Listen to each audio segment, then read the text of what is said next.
Navires du monde entier, mettez les moteurs en marche, que le pétrole coule à flot. C'est une façon bien personnelle pour Donald Trump d'annoncer une entente avec l'Iran qui doit à terme mettre fin à plus de 3 mois de guerre. Et ça passe notamment par la réouverture du détroit d'Ormuz. L'accord avec la République islamique d'Iran est désormais finalisé. Félicitations à tous. J'autorise pleinement la réouverture du détroit d'Ormuz sans droit de passage et parallèlement la levée immédiate du blocus naval américain.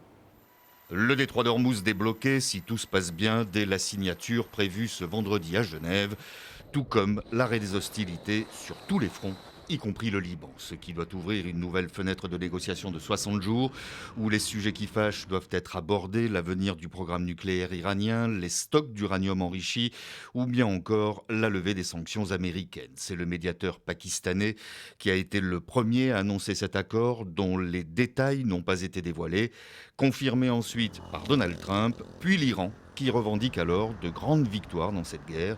L'ennemi, dit Téhéran, a vu tous ses objectifs réduits à néant. Ce mémorandum d'entente a été conclu malgré notre totale méfiance envers nos ennemis. Nous n'avons aucune confiance en l'ennemi. Notre confiance repose sur notre force militaire, nos capacités diplomatiques et le soutien et l'unité de notre peuple. Et les agences de presse iraniennes relaient cet avertissement de l'armée iranienne. Elle prévient qu'elle garde le doigt sur la gâchette et qu'elle n'hésitera pas, si besoin, à riposter. Silence, en revanche, d'Israël, qui n'a pas pris part à ces négociations et dont dépend l'arrêt des hostilités au Liban, l'une des lignes rouges fixées par l'Iran. En attendant, les premiers effets visibles de ces annonces se trouvent sur les places financières. Les bourses asiatiques s'envolent à l'ouverture. Le baril de pétrole plonge de 5%.